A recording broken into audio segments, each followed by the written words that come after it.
Epístola aos Romanos, capítulo 12, então somente os versículos 1 e 2.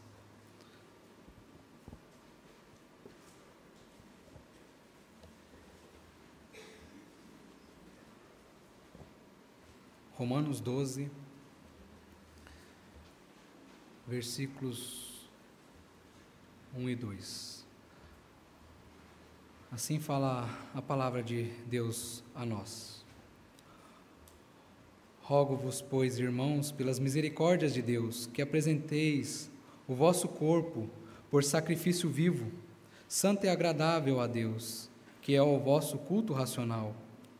E não vos conformeis com este século, mas transformai-vos pela renovação da vossa mente, para que experimenteis qual seja a boa, agradável e perfeita vontade de Deus. Oremos mais uma vez. Senhor Deus, Tua palavra foi lida. Temos agora diante de nós a necessidade de ser edificados por Ti, ó Pai. E também, Pai, de a partir da edificação dar frutos. Para isso, Pai, contamos com a iluminação do Teu Santo Espírito, sem o qual não podemos entender nada, Senhor. Ajuda-nos, Pai, neste momento. Vem em nosso favor, eu te peço, Pai, em nome de Jesus. Amém. Meus irmãos, por vezes nós assumimos tarefas, assumimos atividades, e quando nós assumimos alguma atividade, seja na igreja, seja no trabalho, onde for, nós recebemos orientações. Nas empresas, isso se chama integração. Nas faculdades, nós conhecemos como Semana dos Calouros. Nesses dias, que podem durar uma semana ou até mais, as pessoas são orientadas do que devem fazer. Elas são orientadas a respeito do trabalho delas. É justamente o que Paulo faz até o capítulo 11. Ele orienta os gentios e os judeus a respeito do que Deus fez por eles. Ele orienta aquela igreja ali em Roma a respeito da misericórdia de Deus, tanto para com gentios como para judeus. Ele expõe isso de uma forma tão profunda e entende isso de uma forma tão clara, que ele exclama no versículo 33 do capítulo 11, ó profundidade da riqueza, tanto da sabedoria como do conhecimento de Deus, quão insondáveis são os seus juízos e quão inescrutáveis os seus caminhos. Ele vê que os caminhos do Senhor são muito profundos, que a misericórdia dele é inexplicável. Nós hoje, você hoje, é chamado a observar isso pela palavra do Senhor. Você é chamado hoje, por estes dois versículos, a estar vivo para Deus e morto para o mundo. Porque assim como Paulo orientou a igreja a respeito da misericórdia de Deus, a partir do capítulo 12, ele orienta a igreja a respeito da prática, a respeito do que eles de fato devem fazer, tendo em vista a misericórdia de Deus. E por isso hoje, nós que aqui se encontramos, somos chamados a estar vivos para Deus e mortos para o mundo. Como? Com atitudes novas e ideias novas. Para estar vivo para Deus e morto para o mundo é necessário ter atitudes novas. Para se ter atitudes novas, é necessário começar da maneira correta, com a intenção correta. E por isso Paulo diz no primeiro versículo, observe na sua Bíblia: rogo-vos, pois, irmãos, pelas misericórdias de Deus, que apresenteis o vosso corpo por sacrifício vivo, santo e agradável a Deus, que é o vosso culto racional. Paulo roga pelas misericórdias de Deus. Como quem diz assim: eu suplico a vocês, eu exorto a vocês, olhem para esta mensagem. Talvez você se lembre daquele dia em que o seu pai e sua mãe disse a você assim: eu estou te falando isso para o teu bem. E talvez você já tenha falado isso para o seu filho. Quando Paulo diz eu rogo a vocês, ele diz isso. A intenção é essa.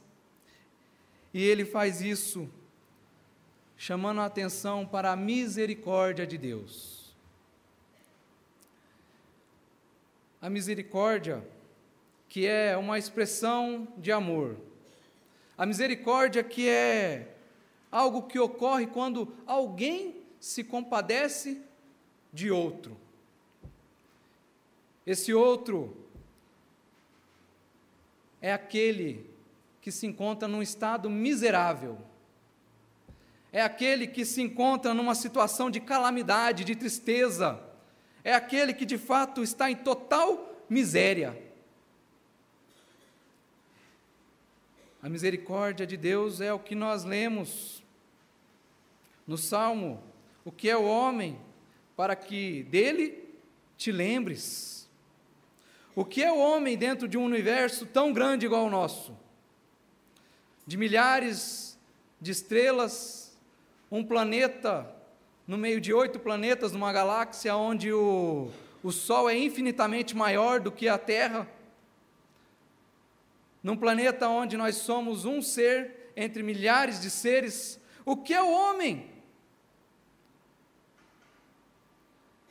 E o que é Deus? Ser infinito, poderoso, eterno, imutável, Criador de todas essas coisas, que sustenta todas essas coisas. Nós temos Deus e o homem. Misericórdia é Deus olhar para este homem. Misericórdia é Deus que é infinitamente bom olhar para este homem que se encontra num estado depravado. Rogo-vos pelas misericórdias de Deus. Assim Paulo chama a atenção aos romanos pelo motivo pelo qual eles devem ter atitudes novas. Por onde eles deveriam começar? Olhando para a misericórdia de Deus. Assim, eles não teriam novas atitudes por questões de moralidade, por questões culturais. Eles não viriam a ter atitudes condizentes com a palavra de Deus, porque outros têm atitudes assim. De modo algum, eles passariam a ter atitudes para com Deus, porque Deus teve misericórdia deles. Rogo-vos pelas misericórdias. Há uma vez que estes romanos, essa igreja que ali se encontrava, se dedicasse a servir ao Senhor, pelas misericórdias do Senhor, eles poderiam expressar o que nós encontramos lá em Colossenses 3:23, tudo quanto fizerdes, fazei de todo o coração para o Senhor e não para homens. Uma resposta de gratidão é ter atitudes novas de acordo com a misericórdia de Deus, baseado na misericórdia de Deus, não por outro motivo. Mas manifestar essa gratidão de que maneira? De que maneira aquela igreja deveria manifestar essas atitudes novas? Ela deveria manifestar apresentando o seu corpo como sacrifício vivo. Ou seja, os romanos deveriam ofertar as suas atitudes, os seus comportamentos, todo o seu agir, o seu sacrifício vivo, uma oferta ao Senhor, Mas observe que não é uma oferta morta, não é uma oferta corrupta, não é uma oferta desagradável. É uma oferta viva, santa e agradável a Deus. Assim, aqueles romanos foram exortados pela misericórdia de Deus a apresentar a Deus o corpo, a atitude, a disposição deles viva de forma que eles produzam vida na sociedade, onde eles estivessem, viva de forma que eles não fossem inativos,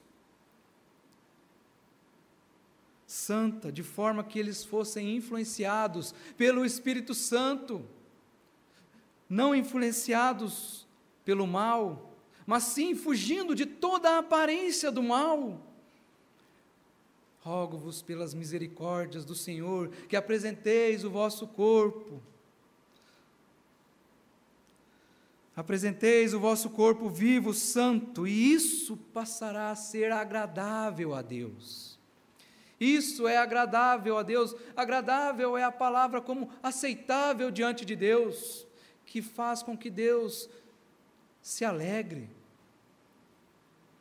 Sim, meus irmãos, as nossas atitudes devem ser atitudes novas, atitudes conforme o Evangelho, para que seja aceitável diante do Senhor. Paulo chamou a igreja a isso, a novas atitudes. E a partir dessa mudança de perspectiva, dessa mudança de atitudes, trocando atitudes antigas por atitudes novas, isso passaria a ser o culto racional. Como nosso irmão Alexandre orou, que as nossas atitudes, que o nosso viver seja o nosso culto racional, ou seja o nosso serviço diário ao Senhor, seja aquilo que nós ofertamos todos os dias, seja aqui na igreja, seja no trabalho, nos estudos, no seu caminhar. Assim aqueles romanos deveriam viver, oferecendo ao Senhor um culto racional. E racional, entenda, por algo que você está fazendo e está entendendo o que está fazendo. Eu não sei se você já fez alguma coisa e pensou na sua mente assim, eu não sei nem por que eu estou fazendo isso. Não é assim. Com Deus não é assim. Você está aqui no culto, consciente do que você está fazendo? Pois bem, nós somos chamados a ter atitudes, consciente das atitudes que nós estamos fazendo. Eu estou fazendo isso para a glória do Senhor. Essa igreja, ela foi chamada a viver desta forma. Ela foi convocada, depois de orientada sobre a misericórdia de Deus, a ter novas atitudes. Diante do exposto, como você aplica isso à sua vida? Tendo novas atitudes. Mas que implicação isso traz a você e a mim? Como você fará isso? Primeiro, observando as suas atitudes e reconhecendo o quanto as suas intenções muitas vezes são terríveis, erradas. Quantas vezes você tem atitudes que prejudicam o próximo, atitudes que causam tropeço para o próximo, atitudes que não edificam. Observe suas atitudes. Passe a observar aquilo que você faz que não agrada a Deus. Comece assim, observando se você é ciumento, se você é preguiçoso, se você tem medo, toda a sua disposição, como ela está. Mas dessa forma também, observe Deus, que é justo, perfeito, puro, age perfeitamente, e comece reconhecendo a misericórdia dEle em trazer você até aqui hoje para ouvir o Evangelho. Reconhecendo que Ele é o autor e consumador da nossa salvação. Você vai começar fazendo isso. Que Cristo, Ele Ele sim foi o sacrifício perfeito, no qual agradou a Deus de forma perfeita, para que vocês tenham vida e não morte, para que vocês sejam vivos diante de Deus e não mortos, mas mortos para o mundo. Volte seus olhos para o sacrifício de Cristo e o que Ele fez pela sua vida, para que você comece a pensar um pouco mais sobre as suas atitudes. Passe a pensar nisso. É um desafio grande observar nossas atitudes e observar a atitude de Deus para conosco em sua infinita misericórdia, sacrificando o seu próprio Filho. Mas, apesar de ser difícil começar, apesar de ser difícil e ser um grande desafio, é necessário começar. E como você começa a ter atitudes novas? A igreja de Roma precisava aprender a renovar a sua mentalidade. Todos nós precisamos. Portanto, se nós temos que ter novas atitudes, nós devemos ter novas ideias. Para ser vivo para Deus e morto para o mundo, e ter boas atitudes, atitudes condizentes com a palavra, é necessário ter boas ideias. Observe o que diz o versículo 2. E não vos conformeis com este século, mas transformai-vos pela renovação da vossa mente, para que experimenteis qual seja a boa, agradável e perfeita vontade de Deus. Eu não sei se vocês gostam de pudim. Eu sou uma pessoa que ama pudim. Se vocês quiserem me dar um pudim, eu agradeço. Quando você vai à padaria, você chega e se vê diante de um pudim maravilhoso, e ele tem um formato, ele é redondo, tem um buraco no meio, um caramelo por cima, às vezes alto, às vezes baixo. O fato é que ele tem aquele formato porque ele foi colocado em uma forma. Porque ele foi posto em uma forma, os seus ingredientes ali, e ele tomou aquele formato. Não sejam como um pudim que é formado por uma forma gelada e fria, como o mundo. Mas transformem-se pela renovação da vossa mente. Ou seja, é isso que Paulo dizia àqueles romanos: não se deixem levar pelos conceitos daquela sociedade. Se ali eles idolatravam os deuses, se ali eles tinham relações sexuais entre homens e mulheres, se ali havia tudo que é errado, vocês não devem se conformar a isso. Pelo contrário, vivam de modo diferente, para oferecer ao Senhor um sacrifício vivo, santo e agradável. Os romanos precisavam fugir da moda. Não é diferente nos dias de hoje, meus irmãos. Isso me faz lembrar algo interessante, algo sobre as nossas irmãs, sobre as mulheres em geral. Quando nossas amadas esposas, filhas, estão diante de um guarda-roupa, elas exclamam: não tem uma blusinha para mim. E você olha para aquilo e fala: oh meu pai, quanta blusinha tem ali. Então ela diz assim: eu tenho que fazer uma renovação do meu guarda-roupa. E o que é uma renovação? Ela pega algumas, não a minha, as roupas e descarta, manda tudo para doação, vai no shopping e compra tudo novo e põe lá. Renovação da mente é tirar algo velho e colocar algo novo. É colocar algo novo, meus irmãos. É isso que aqueles romanos deveriam fazer, é isso que Paulo os chama a fazer. colocar algo novo no lugar de algo velho, renovar a mente deles. Cristo Jesus nos ensina isso quando ele fala lá em Lucas 5,37, e ninguém põe vinho novo em odres velhos, pois o vinho novo romperá os odres, entornar-se-á o vinho e os odres se estragarão. Pelo contrário, o vinho novo deve ser posto em odres novos. Para se ter novas atitudes é necessário ter novas ideias, mas o seguinte: é impossível viver uma vida nova sem deixar conceitos errôneos, conceitos equivocados, sem deixar influências malignas para trás. É impossível.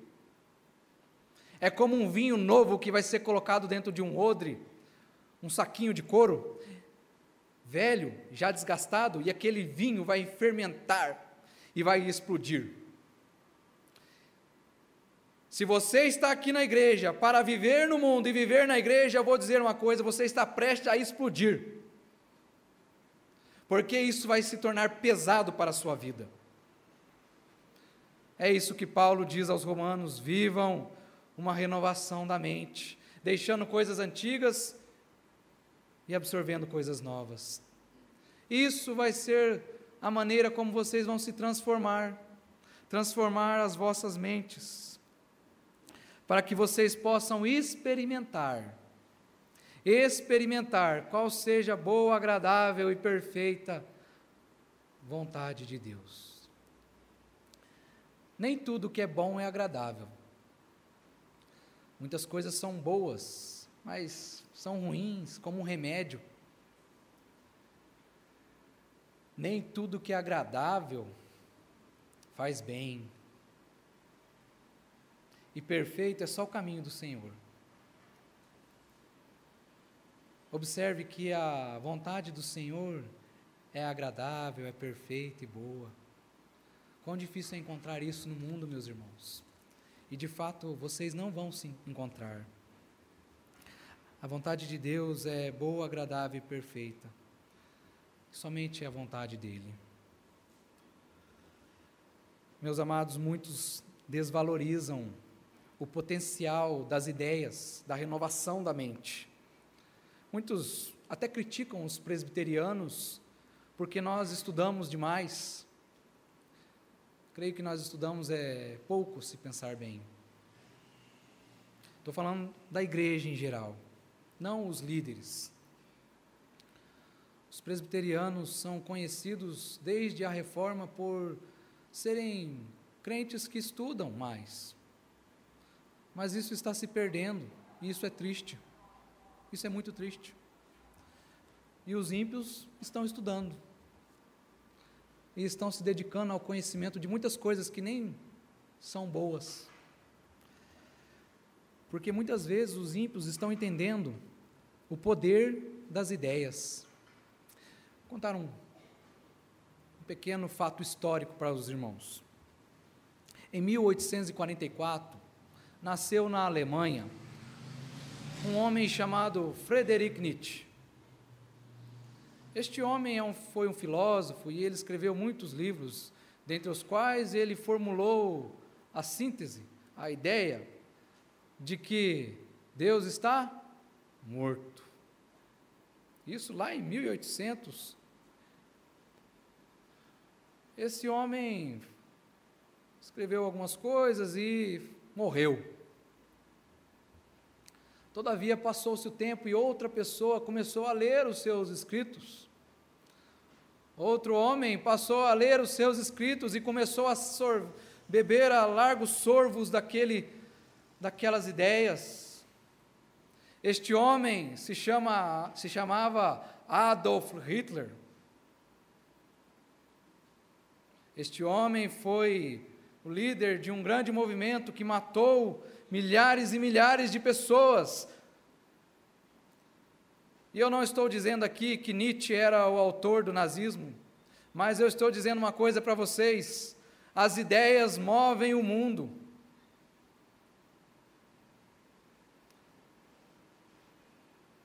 Quando Hitler estava vivo, ele até inaugurou uma biblioteca, praticamente um museu, em homenagem a quem? Friedrich Nietzsche. Pense nisso, meus irmãos, o quanto as ideias podem influenciar para o bem e para o mal. Tenha novas ideias. Quando eu digo novas no sentido de ideias que estão no Evangelho, novas no sentido de que estão na palavra de Deus e que são condizentes com a palavra de Deus, para que você tenha boas atitudes. Essa é a aplicação. Tenha novas ideias. E quais as implicações na sua vida? Como você fará isso? Confronte os conceitos que o mundo quer impor a vocês, meus amados. Não se deixe levar por tudo que falam a você, por tudo que você vê na televisão, mas confronte. Se o mundo diz, uma mentirinha não faz mal, confronte. Se o mundo diz, para casar para quê? Confronte. Não se deixe levar pelos conceitos que o mundo oferece, porque senão daqui a pouco você vai estar agindo como o mundo, vivendo como o mundo. Cuidado com o que você está lendo, cuidado com o que você está assistindo, cuidado com o que você está ouvindo. Isto molda a sua mente dia após dia. Se aplique aqui aquilo que as Escrituras ensinam, se aplique a coisas boas, meus amados. Lembre-se que a sua mente é uma esponja que vai absorvendo, e ela pode absorver veneno, ou pode se absorver coisas boas. Prezados, viva novas ideias.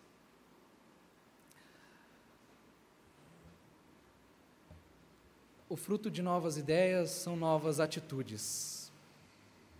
E quando nós temos consciência disso, de que devemos estar vivos para Deus e mortos para o mundo, é porque nós alcançamos o entendimento de que nós estávamos perdidos, de que o Senhor nos alcançou com misericórdia e foi bondoso para conosco, nós que estávamos perdidos. Consciência, e passamos a experimentar o livramento dado por Jesus Cristo. Nosso coração, então, reage com amor e com gratidão, e podemos exclamar, como o salmista no Salmo 116, que darei ao Senhor por todos os seus benefícios para comigo? Dê ao Senhor as suas atitudes e as suas ideias. Dê ao Senhor o seu comportamento. Viva para Deus, morra para o mundo, com atitudes que é o resultado de novas ideias. Reflita sobre isso, meus irmãos, e à medida que passar essa semana, reflita também sobre os versículos, sobre os capítulos que estão adiante destes 2 versículos que nós lemos, porque neles Paulo expõe as atitudes que nós devemos ter como crentes. Não deixe de pensar, fazer uma reflexão sobre o que você anda vendo e sobre suas atitudes, porque de acordo com as suas atitudes e com suas ideias, você vai revelar se você está vivo para Deus ou vivo para o mundo.